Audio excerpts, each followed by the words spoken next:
This is a Sports Catastrophe production.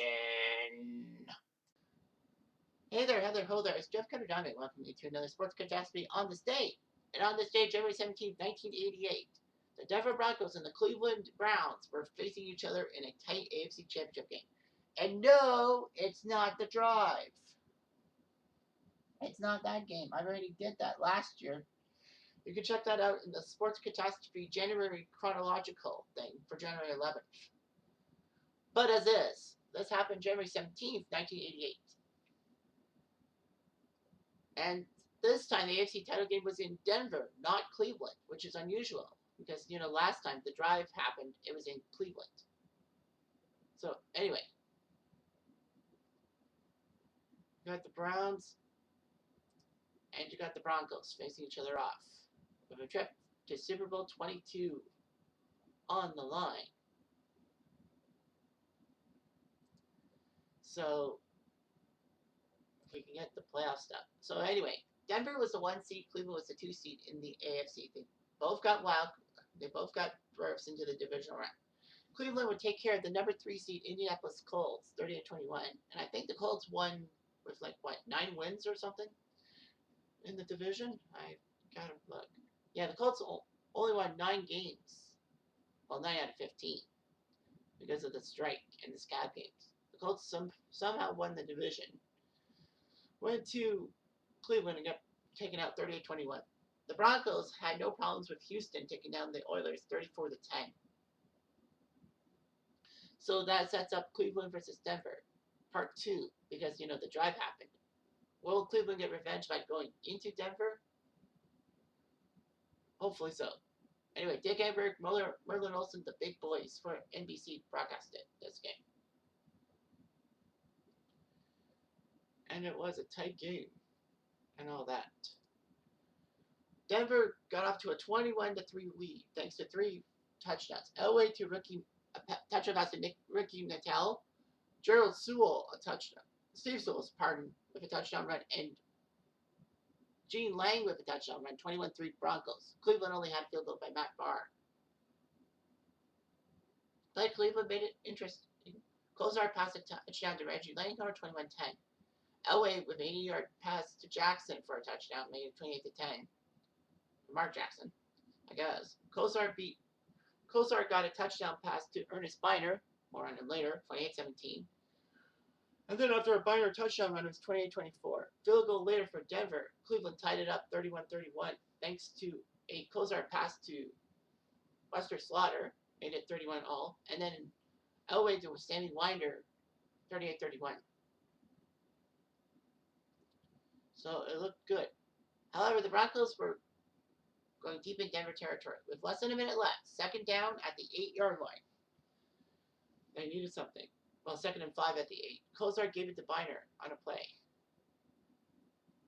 Biner found space and figured that he had the first down for sure and had the end zone possibly.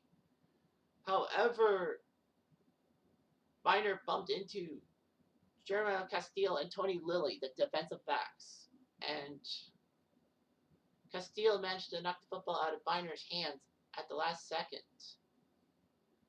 And Carlisle got the ball. He forced the fumble and then picked up the fumble at the 3-yard line. Game over. Cleveland was shocked. Ernest Biner.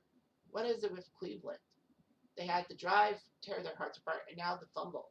They would have tied the game. Maybe they lose in overtime. That's a different story. But anyway, it didn't matter. Anyway.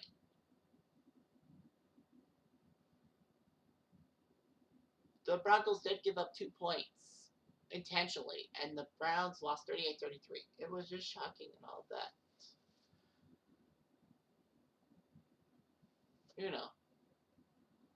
Marty Schottenheimer, who was coach of the Browns, didn't blame Biner, saying that it was all Slaughter's fault because he was trying to block Castillo. He should have blocked Castillo to the outside, but he wanted to watch the play.